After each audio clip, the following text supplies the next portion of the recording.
All right, so have you heard about this? Heard about what? Facial recognition glasses. Oh, yeah. Yeah, the ones developed by students at Harvard, right? Yeah. I mean, it's pretty wild stuff, like straight out of a sci-fi movie. Imagine just wearing glasses and being able to identify anyone you see. Yeah, the potential of that is pretty incredible. Well, for this deep dive, we're going to look at the source material we've gathered, articles, research, interviews, and all that, and see what this technology could really mean for us, the good and the bad. So what do you think, what jumps out at you as far as the potential benefits of these glasses? I mean, the first thing that comes to mind is public safety. Imagine law enforcement being able to instantly identify a suspect in a crowded area or finding a missing child. Yeah, those are powerful applications. And I know the source material also mentions things like helping people with Alzheimer's recognize their loved ones. Absolutely. Those Yeah. are all really compelling possibilities. But there's also the flip side of that coin, the whole privacy issue. I mean, the source even uses the phrase human surveillance camera. Kind of creepy, right? Yeah. It's a little unnerving to think that anyone wearing these glasses could potentially be scanning your face, collecting data on you without you even knowing. And we wouldn't know who's got that information, what they're doing with it. I mean, think about like sitting in a coffee shop working on your laptop and someone's across the room just scanning everyone's face.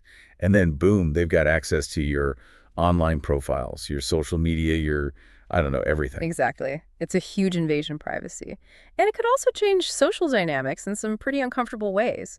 Imagine going to a bar or a party and everyone's constantly scanning each other, like it's some kind of digital background check. Yeah, the sources talk about that, how this could lead to digital stalking and basically turning people into walking barcodes. It's like losing a sense of anonymity, and it could create a real power imbalance. I mean, imagine employers using these glasses to scan potential hires and instantly pulling up their social media history, their credit scores, everything. For someone with a criminal record, they've served their time, but they're still being judged based on their past. Exactly. And all this is assuming that the technology is even accurate in the first place, which we know from the sources, it's not always the case. Yeah.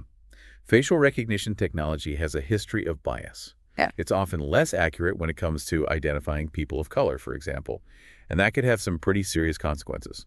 Absolutely. I mean, you could have a situation where someone's misidentified as a suspect and arrested, all because of a flaw in the algorithm. And the sources even talk about potential wrongful convictions. It's pretty scary stuff. And then you add in the potential for government use, and it gets even more unsettling. The sources talk about a possible surveillance state scenario. Right. I mean, we already see governments using facial recognition technology in various ways, so it's not hard to imagine how these glasses could be used for mass surveillance. And that raises some serious questions about civil liberties and the balance of power. So on the one hand, we have this potentially amazing tool for public safety, medical advancements, all sorts of good stuff.